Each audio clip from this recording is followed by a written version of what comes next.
Bom dia a todos. Com a proteção de Deus, declaro aberta a sessão de hoje. Desejamos boas-vindas à desembargadora Marta Daniele, nomeada recentemente, promovida a desembargadora e participa da primeira sessão do Tribunal Pleno, depois da posse. Bem-vinda, desembargadora. Todos nós lhe acolhemos com prazer e contaremos sempre com Vossa Excelência aqui nos trabalhos e Vossa Excelência contará com todos nós em colaboração, em participação no que for necessário, porque agora Vossa Excelência integra esse grupo que há algum tempo convive e trabalha em prol do Judiciário do Potiguar. Muito bem-vinda, desembargadora Marta. Temos a ausência dos desembargadores Delermando Mota, em férias, desembargador Cornélio em viagem de trabalho, fórum de coordenador de juizados especiais, e a desembargadora Lourdes a serviço do TRE. Vamos iniciar nossa sessão de julgamento. A pauta, processo número 1, os embargos infringente nulidade 081 56 94 07, Leandro, Carlos Prudêncio e outros, e Ministério Público. A relatora desembargadora Berenice pediu para não colocar em mesa. Será julgado na próxima sessão, então. Processo número 2, revisão criminal 080 47 34 55, Rafael Bruno Araújo da Silva, Ministério Público, relatoria da desembargadora Marta Daniela, do desembargador Luiz Alberto, convocado, que tomará assento na cadeira da desembargadora Marta. Certo. Fará sustentação oral o doutor Paulo Sérgio Nascimento por videoconferência.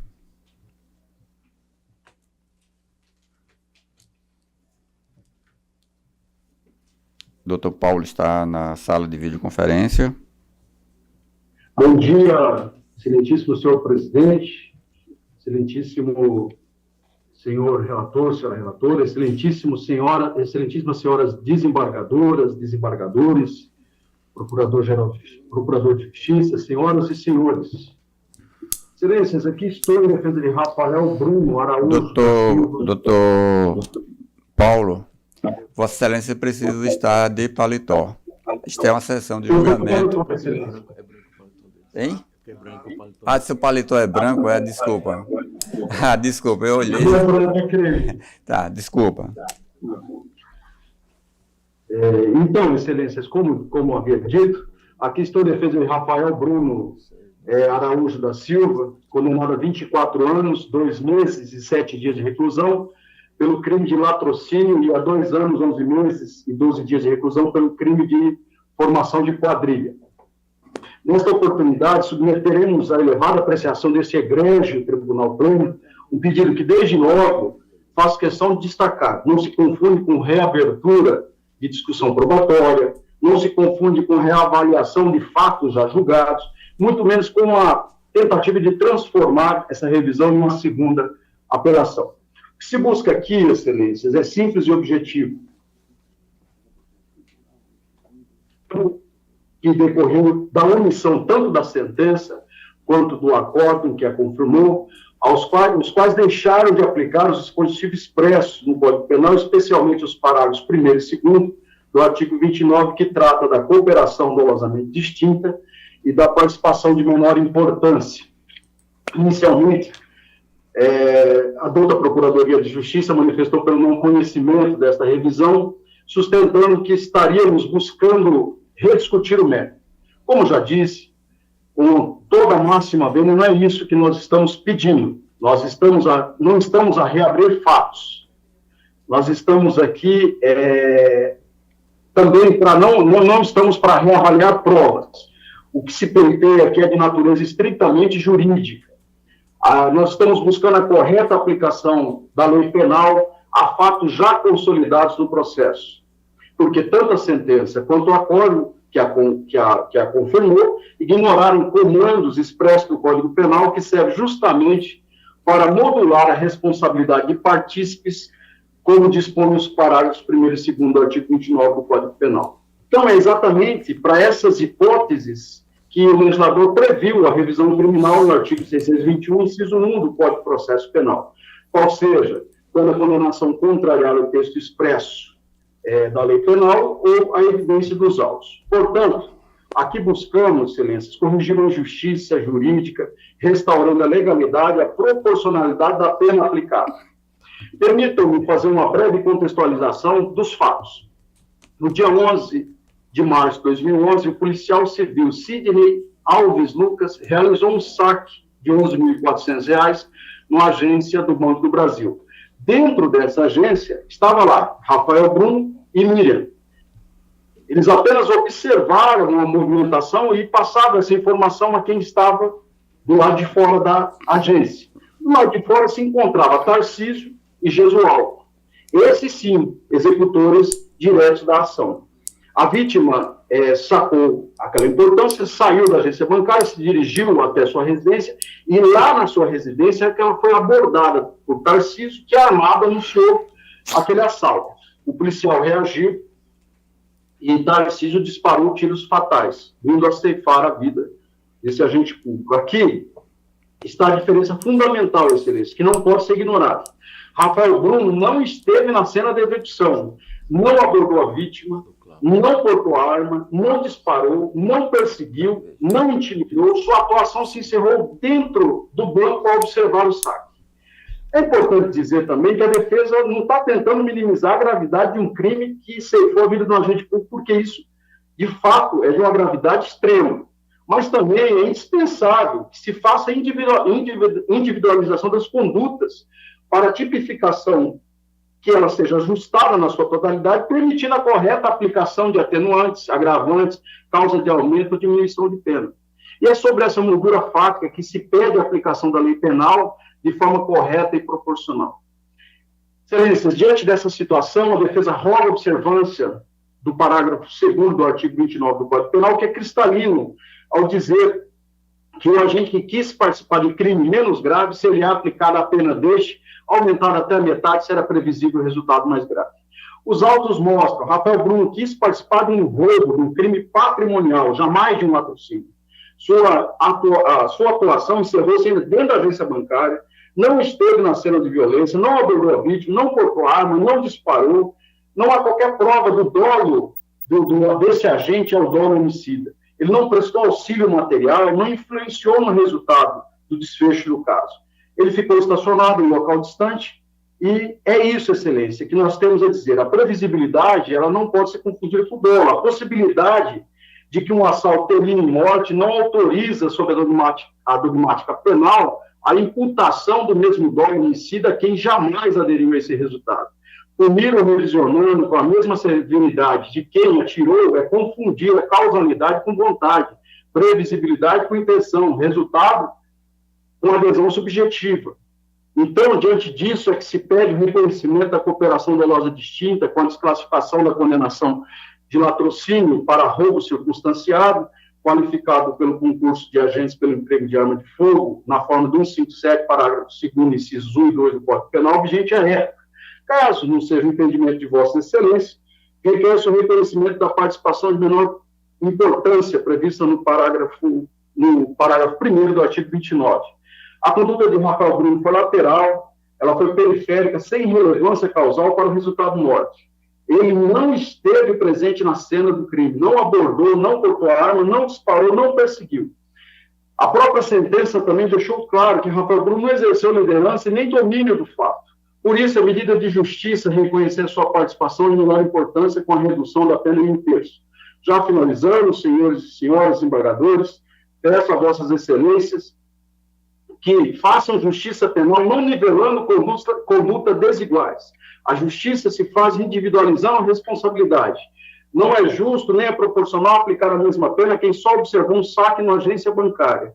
E é aquele que, armado, abordou a vítima e ceifou a vida de outro com disparos fatais.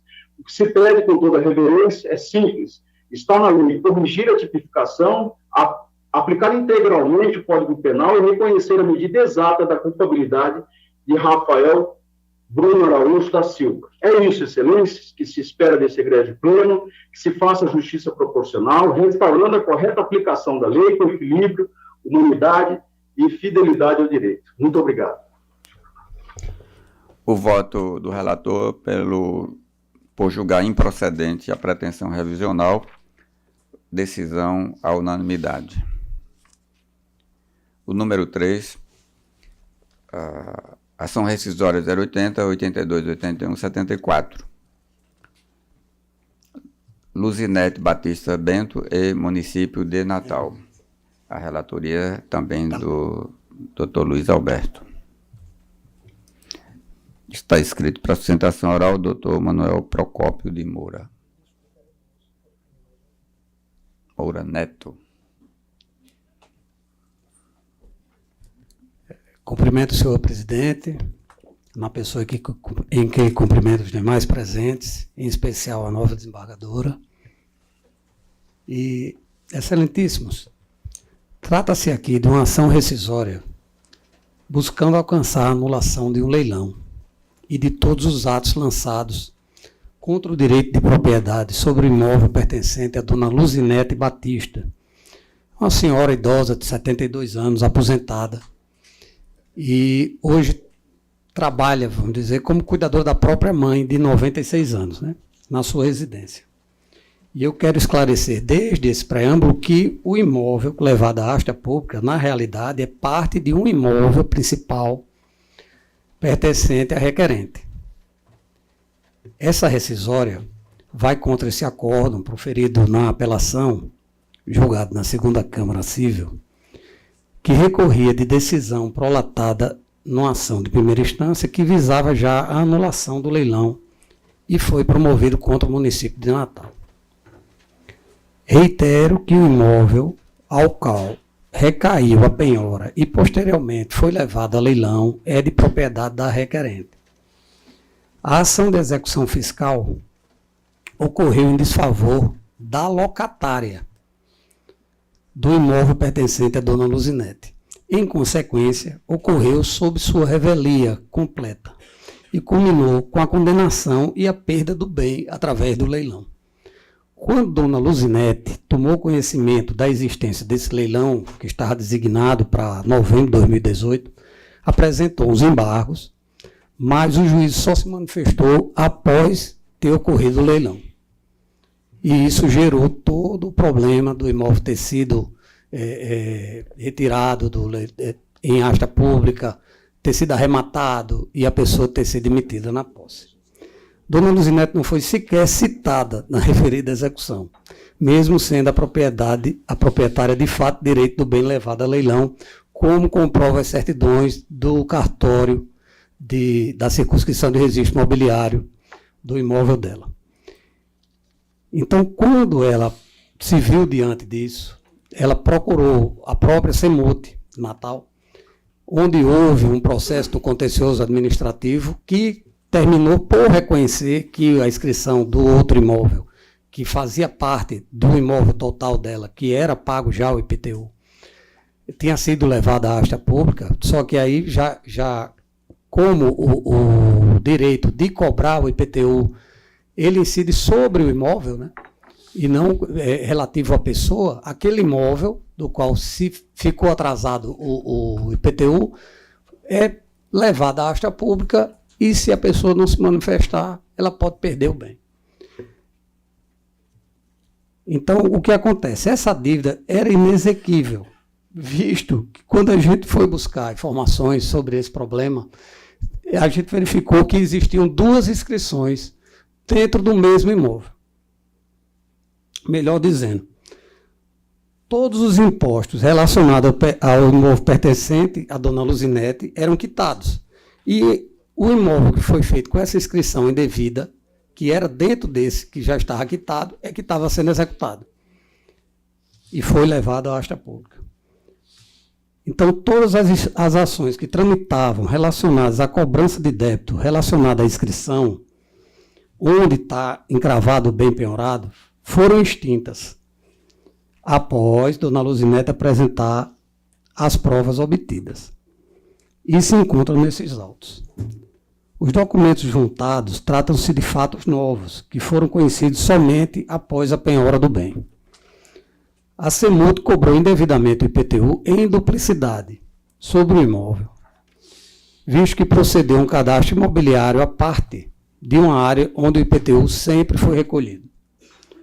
O imóvel cadastrado indevidamente na CEMUT fora construído por Dona Luzinete quando passou a cuidar da mãe, sendo o imóvel um bem familiar, impenhorável, cuja propriedade e posse sempre foi da mesma, inclusive cumprindo todas as obrigações junto à tributação municipal.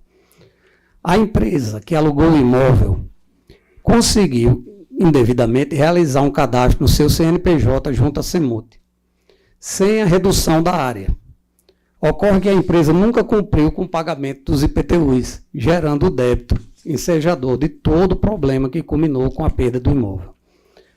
Vale salientar que ocorreu um parcelamento de débitos realizado por Dona Luzinete, tentando evitar que o imóvel terminasse sendo arrematado em asta pública. E até hoje ela paga esse parcelamento. E como ela conseguiu fazer o parcelamento desse débito que se encontrava no nome do CNPJ da empresa? Com o reconhecimento da CEMUT de que o imóvel pertencia a ela própria, Dona Luzinete, o nome da qual está inscrito o imóvel junto ao cartório de registro. E isso é comprovado pela certidão constante nos autos.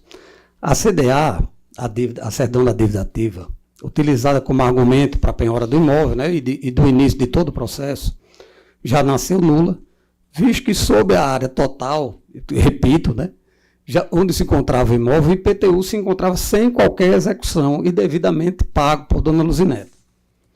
Ao julgar a apelação anulatória, a argumentação apresentada pelo município, na ocasião, foi que não existia nova prova, que seria elemento indispensável para a modificação da sentença. Ocorre que a própria Procuradoria-Geral do município apresentou já um documento, expediu um documento, que consta nos autos, reconhecendo a inexistência dos débitos lançados indevidamente à própria Procuradoria do município e requerendo a extinção das ações de execuções promovidas pelo município. E isso só foi expedido no ano de 2023. Para se ter ideia, esse leilão ocorreu no ano de 2018. Então, já de forma tardia e já com os direitos relativamente adquiridos da asta pública, né? Então, a única ação existente hoje, com relação a esse imóvel leiloado, é esse caso aqui que nós temos em debate. O que motivou essa ação rescisória.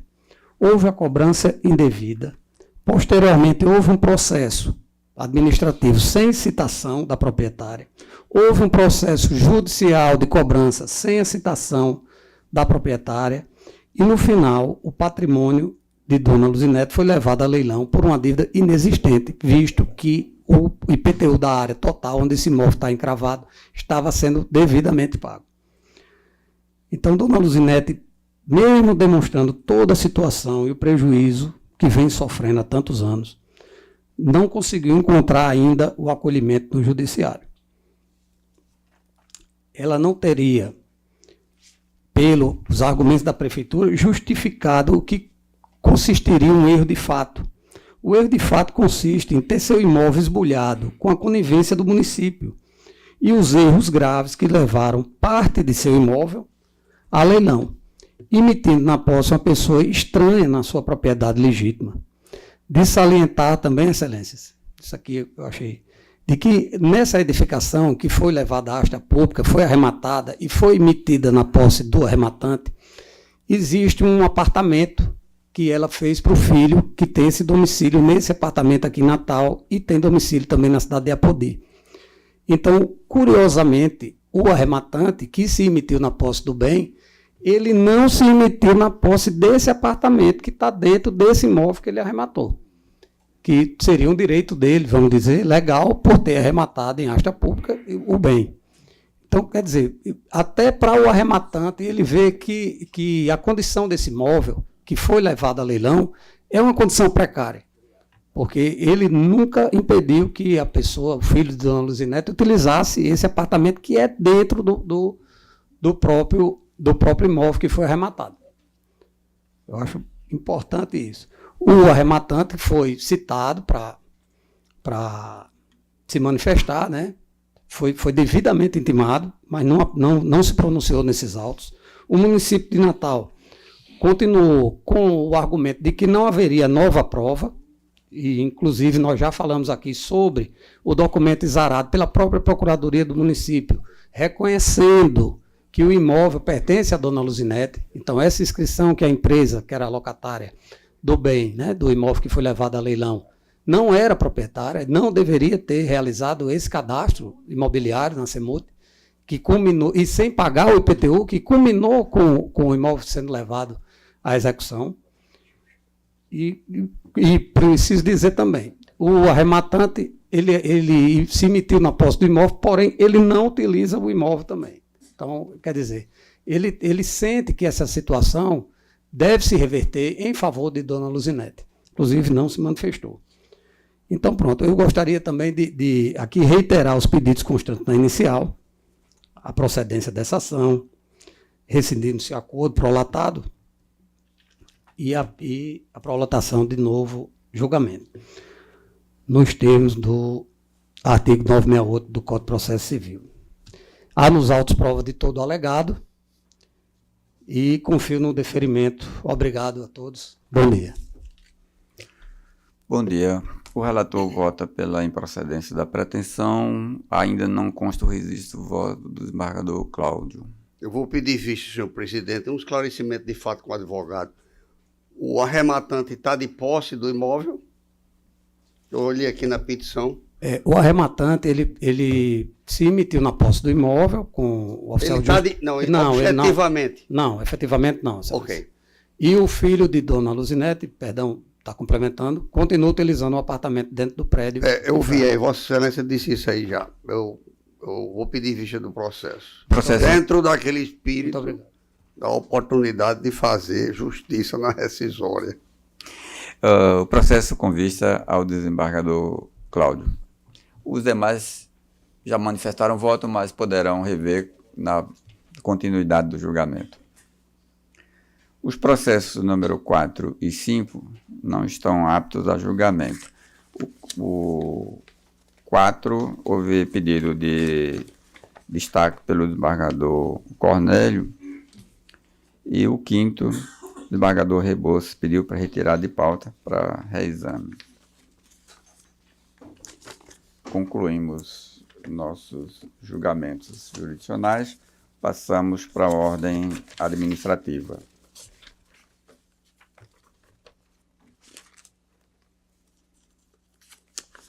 Na ordem administrativa, pauta anterior, recurso administrativo 0026-14/2025, clarear comércio e serviços de mão de obra, Eireli. Essa matéria não é a mesma, mas é a mesma empresa e são decisões reiteradas em diversos processos que essa empresa mantém com a administração. E, especificamente, refere-se a atraso no pagamento dos salários dos servidores, dos funcionários dessa empresa. Houve a decisão que ele impôs sanção administrativa e ela recorre. Eu estou votando por manter a decisão. Todos de acordo? Julgado. Número 2, também recurso da mesma empresa. E eu estou votando da mesma forma desse anterior, mantendo a decisão. Todos de acordo? Na pauta do dia, nós temos os processos de movimentação dos magistrados. No primeiro, o processo que tem como aqui a inscrição dos juízes para promoção por merecimento para a terceira vara de execução fiscal e tributária da comarca de Natal. Promoção. remoção, todos aqui são de remoção. Nós temos a lista dos pretendentes e ao final restou o Dr. Everton Amaral de Araújo. Quero esclarecer que essa unidade apresentava algumas dificuldades de gestão, estava com os números muito elevados de processos acumulados. Dr. Everton foi inicialmente designado para lá substituir e elaborou um plano de gestão da unidade para saneá-la. A preocupação dele era se ele poderia executar esse plano, enquanto substituto se poderia vir outro titular. Com a inscrição dele, a situação, eu vou dizer, de fato estava tão complicada que só ele manteve o interesse de ficar. E aí acho que teremos a oportunidade também de resolver, regularizar essa situação dessa unidade, que era uma das preocupações da presidência quanto à gestão dessa unidade. Eu estou votando por deferir o pedido de Dr. Everton Amaral de Araújo. Todos de acordo? De acordo. Sim, presidente. Eu queria dar uma palavrinha também, reforçando a condição de trabalho do Dr. Everton. Também ele fez assim, um grande trabalho conosco, junto às varas de família. Toda vez que nós precisávamos, ele estava lá para ajudar. E realmente ele é muito competente. Vai dar conta do trabalho de lá. Ótimo. Eu acreditei na proposta do Dr. Everton para resolver isso aí. Também, senhor presidente, somente para registrar. De execução fiscal. Prioridade de execução fiscal. Vara de execução fiscal de tributário. Precisa de mão de obra, o presidente irá ajudar na parte de funcionário. E lá também tinha dificuldade de gestão. Essa unidade estava com muitas dificuldades, mas finalmente apareceu alguém para resolver. Embargador Glauber. Também, só para reforçar, registrar aí a disponibilidade do magistrado, né, de se colocar e tempos em que a gente, de fato, precisa da ajuda, ele se colocar disponível, que não é a primeira ocasião, né? O Dr. Everton também já acumulou com a comarca de São Miguel, quando não tinha magistrado disponível, ele titular aqui na comarca de Natal, esteve na comarca de São Miguel também em substituição, então é um magistrado que tem se destacado aí, sempre disponível em contribuir com o aperfeiçoamento do Poder Judiciário. Então, Vossa Excelência propor um voto de louvor de alguma coisa ao magistrado, pela referência, eu já vi 2 referências a ele. Merece, merece. A terceira. Eu posso também, Excelência, ratificar, inclusive, porque o doutor Everton foi juiz auxiliar da Corredoria, Perfeito. prestou relevante serviço à Corredoria e mostrou desde então, aliás, eu já o conhecia, por isso que eu convidei, a sua capacidade de trabalho e a sua dedicação à magistratura de modo geral. E realmente merece destaque e o registro já apontados pelos colegas. Todos concordam para ser a unanimidade? Então, registrar o voto de louvor ao Dr. Everton Amaral, à unanimidade do tribunal. A próxima movimentação é por antiguidade. A magistrada inscrita, a doutora Andressa Luana Holanda Rosado Fernandes, é a mais antiga e, portanto, é a escolhida para a remoção, para a 4ª Vara Criminal da comarca de Mossoró. Todos de acordo? Mais uma movimentação, também por antiguidade, para a 1ª Vara da comarca de Currais Novos. Houve 2 requerimentos, André Melo Gomes Pereira e Arthur Bernardo Maia do Nascimento. Depois, o doutor Arthur pediu desistência e restou apenas o doutor André Melo, que eu voto por deferir o pedido do doutor André para remoção por antiguidade, primeira vara da comarca de Currais Novos. Todos de acordo? E a outra movimentação, antiguidade para o Juizado Especial Civil Criminal e da Fazenda Pública da comarca de Açu. Magistradas inscritas: Aline Daniele Belém Cordeiro Lucas, Fábio Ferreira Vasconcelos e Arthur Bernardo Maio Nascimento.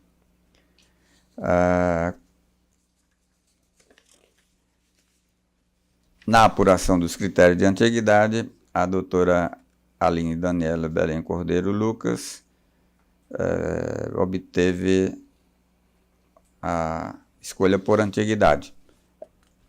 E, como é critério de antiguidade, não fiz avaliação, mas indico a mais antiga, a doutora Aline, para a remoção para o juizado especial. A doutora Aline já era juíza da comarca de Açu, só está mudando de uma unidade para outra, do juízo comum para o juizado especial. Todos de acordo? De acordo. Movimentações realizadas. Em extra pauta, nós temos uma minuta de resolução que aplica os efeitos da lei municipal que estabeleceu aquele incentivo à regularização fundiária com redução de valores para as bases de cálculo de ITIV. E no tribunal nós estamos propondo a resolução para adotar como base de cálculo do ITIV para efeito das custas de cartório. O mesmo incentivo que o município fez, nós iremos contribuir fazendo aqui nas custas e no FDJ. Eu entendi que, em vez de propormos uma lei reduzindo temporariamente, por resolução, nós poderíamos dispor que a base de cálculo para o FDJ e para as custas de cartório será o que o município considerar para efeito de ITIV. Aliás, a lei nossa diz que o valor a base de cálculo da transação é aquela considerada pelo município, que às vezes venha em avaliação maior do que a de mercado. O STJ disse que o valor do ITIV deve incidir sobre o valor da transação. E aí, nem o município pode avaliar acima do valor da transação e nem poderia reduzir. Mas a lei diz, o valor é este, mas nós vamos dar um estímulo, um incentivo para quem regularizar. Quando a gente olha a estatística, revela que esse estímulo pode gerar uma arrecadação maior para o município e assim como para o tribunal, porque estimulará a que a maioria das transações não regularizadas, os chamados contratos de gaveta, agora tenham registro legais e daí em diante as transações passarão a ser todas regulares, porque aquela dificuldade de regularizar, às vezes, pelo valor, pode estimular agora a regularização. A expectativa nossa, do município e dos cartórios de registro, é de que nós teremos um crescimento na quantidade de atos e no valor da arrecadação. Vamos ver o que isso acontece, o que de fato irá acontecer. Isso aqui é temporário, enquanto a lei estiver produzindo efeito em eficácia, porque foi o município que determinou isso. Tomei conhecimento... Município de Natal. Tomei conhecimento que Parnamirim irá aplicar a situação semelhante, adotar uma situação semelhante, porque entende que Natal e Parnamirim, quase que ninguém sabe bem definir a divisa, né? Precisa olhar qual é a regra, onde é que se divide, mas os dois municípios estão juntos e eles entenderam que não poderiam ficar diferentes. Irão fazer isso, mas ainda não temos notícia de que a lei já foi aprovada lá para fazer para o município. Quando tivermos também, faremos a mesma regra. E aí aqui eu quero esclarecer, acho que é uma atividade mais ligada à corregedoria, mas em minha compreensão, os atos notariais podem ser lavrados em cartório de outro município, mas se referir-se ao imóvel do município de Natal, terá que aplicar essa redução na base de cálculo pela escritura. E o registro é Natal, não haverá dificuldade. A resolução é para respaldar os cartórios de que poderão cobrar de forma reduzida e a fiscalização do tribunal não pensar de forma diferente, dizer que só o município que concedeu o estímulo e o tribunal não. Então, nós precisamos da resolução para dar respaldo aos cartórios de notas e de registro com relação a isso aqui. A gente pode até pensar se a escritura for lavrada em outro estado, que é possível, se o imóvel sendo do município de Natal, lá eles terão que ver se o estado de lá vai aceitar a cobrança deles lá no valor diferente. Para nós, os atos realizados fora do estado não tem FDJ, a gente não pode incidir lá. Mas lembrando que nós pensamos numa forma de dizer que quando a escritura for feita em cartório de outro estado, que chegar a registro, o interessado terá que recolher o FDJ correspondente ao ato notarial também, para desestimular a prática de atos notariais em estados diversos e assim sair da incidência do recolhimento do FDJ para o estado. Mas essa regra aí está em resolução diferente, em proposta diferente. A nossa agora é só para reduzir, aliás, para dar a aplicação à lei do município e determinar que os cartórios podem aplicar a mesma redução aprovada pela Lei 265 de 6 de setembro de 2025 do município de Natal. Todos de acordo? Senhor presidente, eu estou com uma dúvida a respeito dessa resolução, porque, embora compreenda perfeitamente, esteja de acordo com a intenção do tribunal, no sentido de facilitar essa regularização, mas me parece que taxas e custas têm um valor fixo em real e não percentual. É essa a dúvida que eu tenho. Então, o valor fixo em real, não poderíamos diminuir como percentual por conta da base de cálculo que foi diminuída com esse incentivo da prefeitura. É só a pergunta, é só a dúvida que eu tenho. O percentual continua o mesmo, embargador. Assim, em vez de incidir, por exemplo, uma transação... Sim, mas então não precisaríamos fazer nada. Precisaríamos. Porque... Nós estamos diminuindo o percentual, porque os valores são fixos. Estamos diminuindo a base de cálculo quem está diminuindo a prefeitura. O que eu estou perguntando é o seguinte, nós temos aqui, em custas e emolumentos principalmente, valores fixos. É uma ponderação que eu estou fazendo aqui. Tá. E gostaria de tirar essa minha dúvida. Eu estou querendo apenas contribuir, não estou querendo divergir. Perfeito, mas eu posso esclarecer. Por favor. O imposto, o ITIV, incide sobre o valor da transação. Tudo bem, isso é lá da prefeitura. A prefeitura. O que nós fizemos foi, quando o percentual incidir sobre o valor da transação, nós vamos considerar o valor que o município fixou para efeito do ITIV. Essa resolução é para isso. Aqueles outros... Mas a nossa tabela não é valor fixo em real? Não. É percentual sobre o valor da venda. Alguns. Mas alguns certo. Valores são fixos. Tá, mas para os que são... Valores fixos não poderiam diminuir, a não ser que a gente trace aqui uma normativa no sentido de diminuir o valor em real proporcionalmente ao que a prefeitura diminui. Não, porque não é necessário. Nós vamos, o que nós estamos dizendo é, o que for em percentual incidirá sobre o valor considerado pelo município. Ok. Só Ok. isso. Não, Os outros que Não, são mas- fixos continuam sendo fixos. mas desculpe, Não, deixa beleza. eu externar meu ponto de vista para que Vossa Excelência entenda.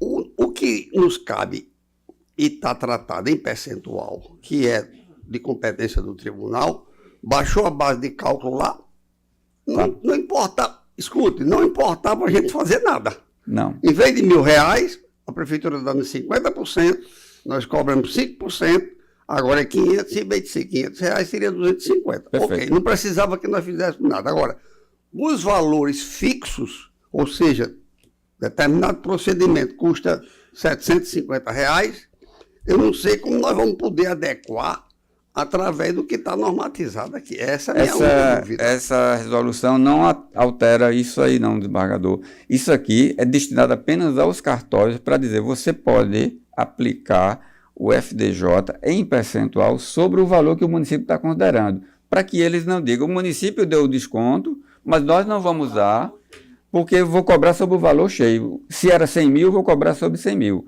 E o município diz, o valor da transação é 100 mil, mas eu só vou cobrar o imposto por 60 mil. Dou 40% de desconto. O cartório diz, você deu o desconto para você, mas para nós o valor da transação é 100 mil. Isso está tudo entendido. O que eu estou me referindo unicamente é aos nossos valores fixos em real. Esses valores não são afetados pela lei do município, nem por essa resolução. Uma certidão vintenária custa quanto? R$100. Vai continuar sendo cobrado R$100. Não tem desconto no município, nem tem desconto aqui, por essa resolução. O que mais? Uma averbação não tem desconto, porque não tem valor. Eu vou votar, mas eu continuo com a dúvida que, se Vossa Excelência dispuser, nós poderíamos conversar depois, ou até com a assessoria que programou isso, porque relativamente à base de cálculo do ITIF e do Laudem, que foi diminuída pela prefeitura para incentivar as transações, está tudo perfeito, até porque é caro demais, né? Hoje é 5,5%. E isso é um absurdo em termos de arrecadação, é até meio confiscatório para o município. Isso aqui está perfeito, está acabado. Agora, para que nós possamos diminuir os valores fixos em real, como consta da nossa lei, eu não sei como é que se vai ser praticado. É minha única dúvida sobre isso, mas nós podemos conversar depois. Podemos, mas eu já antecipo e conversaremos. Esses valores fixos continuarão da forma que está na lei. Essa resolução não manda baixar. Só diz que o ITIV será reduzido. E naquilo que é proporcional, em percentual sobre o valor da transação, é que terá o cálculo reduzido. Os demais concordam? E o desembargador Cláudio tem a dúvida, mas diz que concorda, então aprovada a unanimidade. E porque também pode ser que Vossa Excelência tenha algum imóvel pendente de regularização, vai saber como fazer, se será beneficiado. Não tenho nada não, porque tudo meu regularizo no dia mesmo. Nada atrasado. Pronto, essa vez bem beneficiado, não pode nem votar, olha. Então, aqui diz o seguinte, para encerrado para os valores de emolumentos e tais voltarão a ser calculados com base integral. Claro que é com base integral, porque a prefeitura vai voltar para o percentual anterior. Certo. Então, fica a minha dúvida registrada. Tá bom, desembargador. Para eu compreender, porque eu não estou entendendo. Perfeito. Na continuidade, homologar ato da presidência que a de referendo autorizou a inclusão do Plano Anual de Contratos, PAC, a instalação de redes de proteção no Fórum Miguel Seabra Fagundes. Isso aqui é aquela rede de proteção que é feita em conjunto com a Polícia Federal e com o Tribunal do Trabalho, para melhorar a segurança ali no Fórum Estadual, na Polícia e na Justiça do Trabalho. Então, aquela rede de proteção, fizemos um termo de plano para as três entidades se ajudarem mutuamente para monitorar aquela área e melhorar a segurança tanto das pessoas que procuram esses serviços, frequentam lá os ambientes, funcionários e advogados. Quem utiliza aquela rua toda passa a ser monitorada por câmara e pelo sistema de segurança dessas 3 entidades. Eu peço a homologação, todos de acordo? De acordo.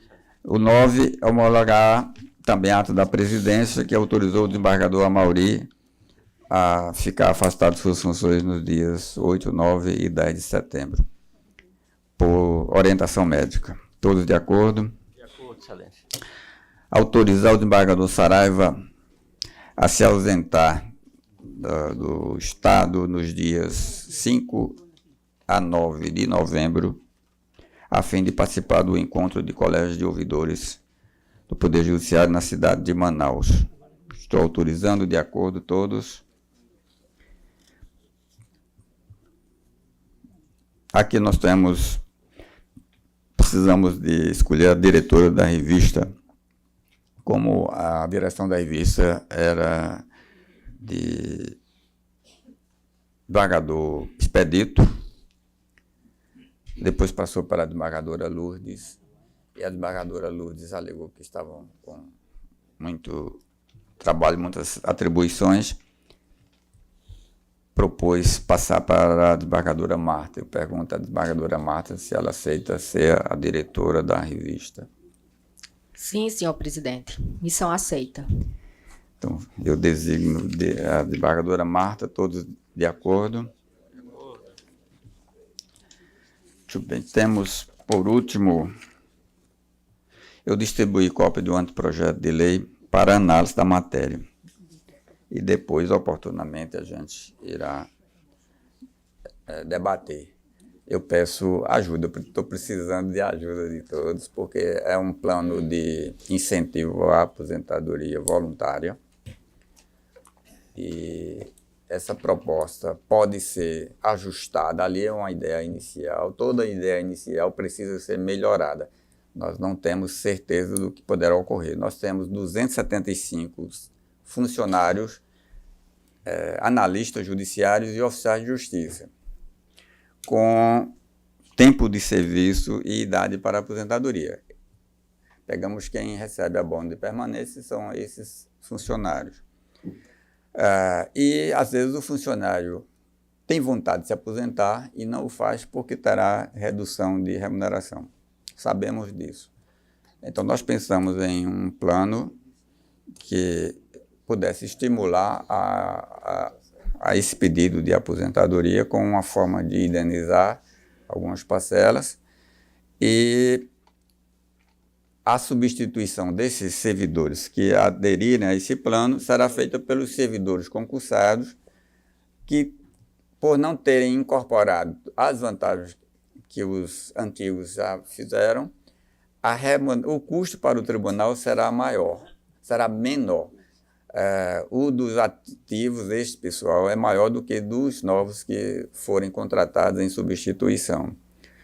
E fizemos uns cálculos e chegamos à conclusão que essa indenização que o tribunal propõe pagar a quem aderir ao plano ainda fica menor do que o que gastará com a nomeação desses servidores concursados que nós temos aí aguardando em lista de espera para convocação. Justamente por isso, eles não têm as vantagens incorporadas de uma carreira toda e começam com a remuneração bem menor. Somados tudo isso, então nós idealizamos esse plano.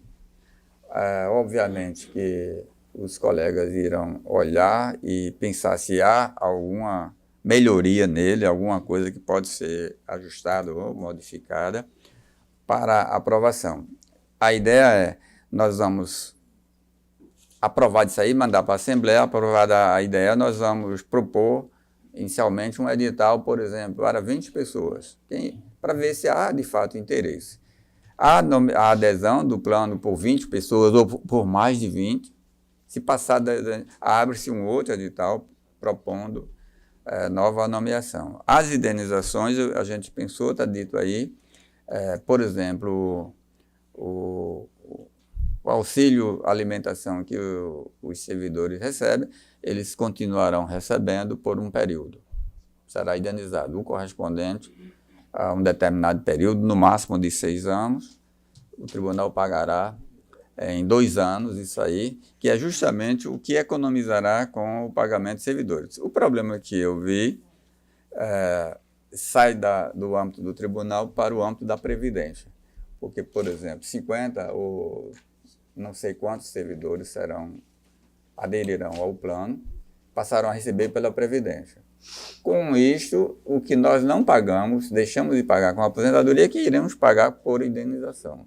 É esse valor que foi calculado para pagar essa indenização. Então, estamos vendo que, para o tribunal, não há dificuldade, não há desvantagem. Para a Previdência, sim. Por isso que eu preciso conversar ainda na Assembleia para mostrar que o plano é este, o servidor é a adesão. Se ele achar que não é vantajoso ou se preferir não fazer, não é obrigado a fazer, continuará fazendo o trabalho dele até chegar o dia de aposentadoria compulsória. Mas se quiser, sairá sem prejuízo. Os cálculos, não foi possível estimar o custo disso aí, porque não sabemos quanto irão aderir. Só a despesa é correspondente à quantidade de servidores que aderiram ao plano. Se só 10 aderirem, a despesa é em relação a 10. Se 200 aderirem, a despesa será em relação a 200, de acordo com o tempo que ele tiver, com o tempo que faltar para chegar à idade de aposentar. Por exemplo, o servidor que tem 70 anos e quer antecipar, ele terá 5 anos de auxílio alimentação para receber. O servidor que tem 74 anos só terá 1 ano de auxílio alimentação. Então, é muito variável e individual. É preciso que tenhamos o requerimento, pelo menos o requerimento para saber estimar o custo real desse plano. Mas, enquanto não aprovado, enquanto em debate, a colaboração dos colegas será importantíssima. Não é uma ideia que o presidente defende e tem que ser desse jeito. Isso aqui é uma ideia para a gente pensar, debater e analisar cada situação diferenciada que, por acaso, eu não vi, eu não pensei, e ajustarmos para debater oportunamente. Nem vou marcar para a próxima quarta. No dia que for possível, eu pergunto, podemos pôr em votação esse projeto? Marca-se o dia, se faz, porque um dia, uma semana, um mês não é fundamental. O fundamental é que esse projeto atenda tanto a esse interesse desses servidores, resolva alguma situação que eles tenham a oportunidade de resolver, e para nós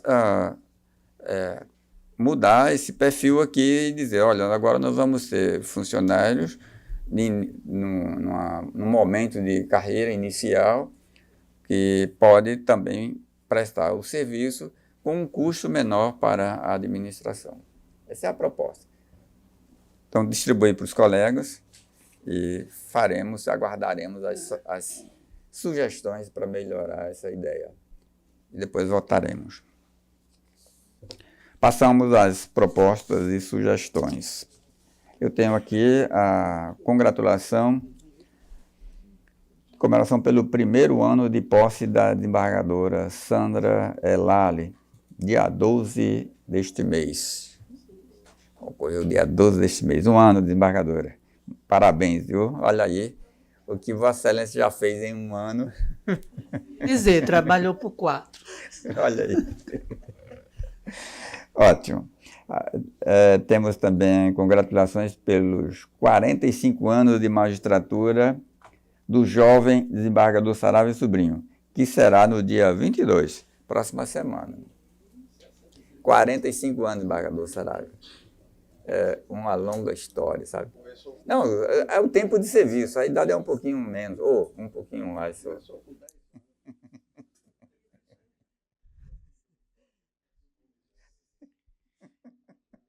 É o meu tempo também, Excelência.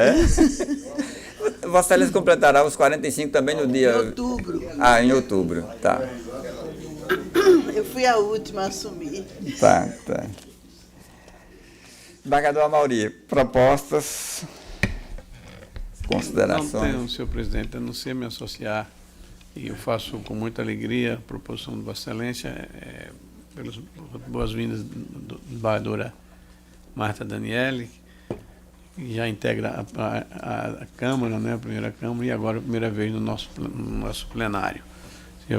Seja bem-vinda, embaixadora.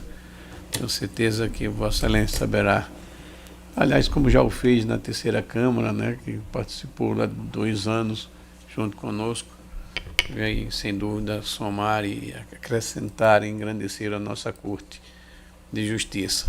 Estender também os parabéns ao embaixador Saraiva, à embaixadora Sandra, por um ano de desembargadora e também pelos 45 anos de magistratura, e o nosso querido amigo, colega, embaixador Saraiva, sobrinho também, somente. Embaixador Cláudio. Você não tem proposições, comunicações? O desembargador Saraiva cumprimentá-lo, como a desembargadora Sandra também, e dizer do milagre da Nugget, aquela pasta.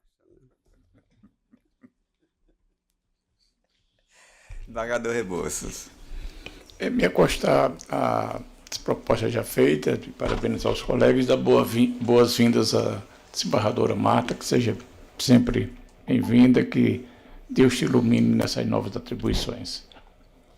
Embaixador Vivaldo. Sem proposição, Excelência, apenas dar as boas-vindas à desembargadora Marta, parabenizar o desembargador Saraiva e a desembargadora Sandra. Embaixador Saraiva. Senhor presidente, agradecer pela lembrança, realmente 45 anos, não são 45 dias. Entrei muito novo na magistratura, na época com 26 anos. Depois, como desembargador, também um tempo bem razoável. E essa lembrança me engrandece muito, me rejuvenesce, inclusive. Né? Renovar as boas-vindas à doutora Marta Daniele. Já parece que já é decana aqui, a postura dela de uma desembargadora já de algum tempo. E por fim, senhor presidente, registrar que na última quinta-feira e sexta houve a Justiça na Praça da cidade de Ipanema, um evento de uma grandeza realmente imensa, que culminou inclusive com o casamento do prefeito Renan Mendonça em praça pública. Isso deu uma postura muito interessante e por fim registrar, sem nenhum aparecimento, que eu fui agraciado com o título de cidadão upanemense, e honra muito a gente. Mas o grande momento, o registro que eu quero fazer é do Justiça na Praça, naquela cidade que aproximou cada vez mais o poder judiciário do cidadão, e eu destaco sempre nas minhas falas, é um outro lado do poder judiciário. O poder judiciário não só pune, não condena, não separa. Ele também oferece oportunidades. Por exemplo, os casamentos comunitários, o cidadão legitima a família. Só o registro, presidente. Embaixador Saraiva? Pois não. Porto Alegre, me parece, foram 3.000 e... Foi, o Ipanema quanto? Deu 1.400. Não, ele quer... Porto Alegre é diferente, foi diferente. Né?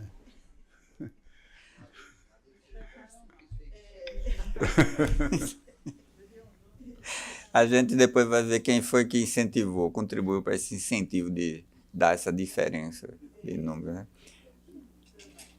Embaixador Amilcar. Senhor presidente, eu não tive a oportunidade, primeiramente, felicitar Vossa Excelência pela iniciativa do projeto de resolução sobre a questão das nossas custas. Lembrando que a Paraíba tem custas menores do que a nossa nesse que diz a respeito isso, consegue arrecadar muito mais, apesar de ser estados parecidos economicamente. Vê que o excesso o valor em excesso, ele acaba afugentando as pessoas a regularizarem seus imóveis, porque são valores extremamente consideráveis. Me associar às felicitações do desembargador Saraiva, a desembargadora Sandra Lali, parece que foi ontem, foi desembargador, o tempo está passando tão rápido. O desembargador Saraiva eu lembro em Mossoró, juiz de Mossoró, ali, e realmente o tempo passa muito rápido. Depois de um certo tempo, ele acelera, parece que não tem mais o pedal de freio, só tem o pedal do acelerador. É isso. Então, mas registrar meus parabéns, me associando, todos os demais, inclusive as boas-vindas à desembargadora Marta Daniela, é a primeira sessão dela no pleno, depois da posse, então seja muito bem-vindo. E também, senhor presidente, só registrar o voto de pesar, porque faleceu a mãe de servidor aqui da casa, o senhor Gilson Bezerra, faleceu ontem. A mãe dela já estava com uma idade bem avançada, então já se esperava a qualquer tempo. Mas, como já trabalha aqui no tribunal há mais de 20 anos, fazer o registro e a nossa solidariedade. Tá. Notações para a devida comunicação, desembargador Glauber. Também, senhor presidente, me somar aí às congratulações com a desembargadora Sandra e desembargador Saraiva Sobrinho pela dedicação e o tempo aí na magistratura. O desembargador Saraiva, eu imagino a mesma performance desde que entrou, o mesmo empenho, o mesmo desejo de sempre realizar, o que também é comum à desembargadora Sandra. E dar as boas-vindas à desembargadora Marta Daniele, como destacou o desembargador Amilcar, é a primeira sessão que integra aqui a bancada na qualidade de desembargadora. Então seja bem-vinda, sucesso aí no trabalho. E também me somar aqui ao voto de pesar, em razão do falecimento da mãe do servidor Gilson, que há 20 anos presta serviço aqui ao nosso tribunal. Somente, senhor presidente. Desembargadora Berenice.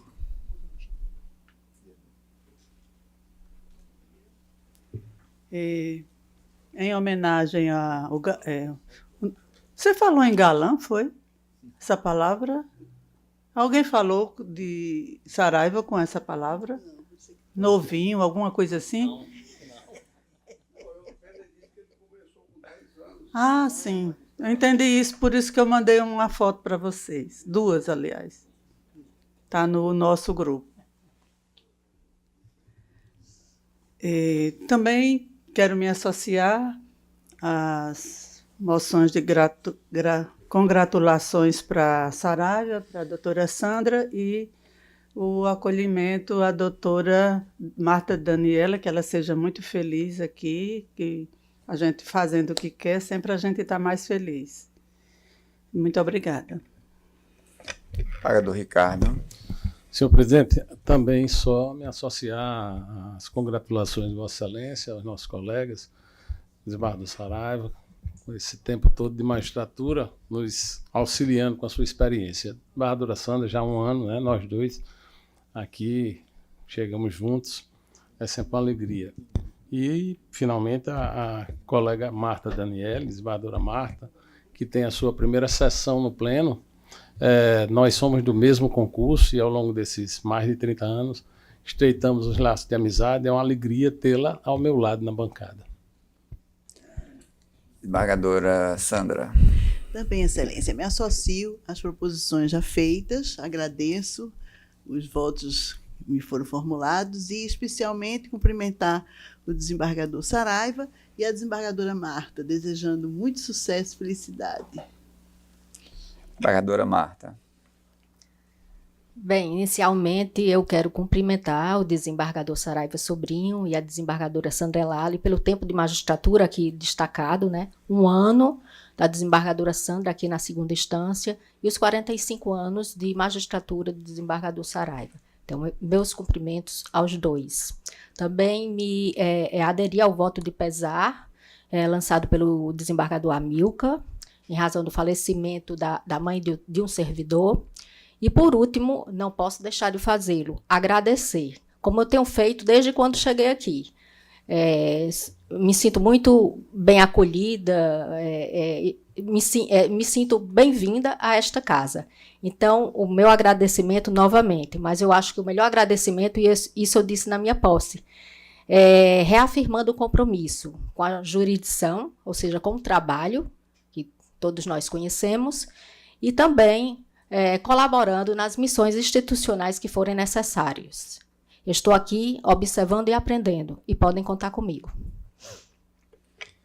Para finalizar os agradecimentos ao Dr. Luiz Alberto, que veio aqui para julgar os processos que ele estava vinculado enquanto substituindo no gabinete, mas permaneceu ali conosco porque ele também é sempre bem-vindo à corte aqui. E ainda virá, né? Porque o desembargador Cláudio pediu vistas em um processo que ele vai retornar. Então, Para que ele possa permanecer mais tempo conosco. Com os agradecimentos a todos, declaro encerrada a sessão, desejando uma ótima semana.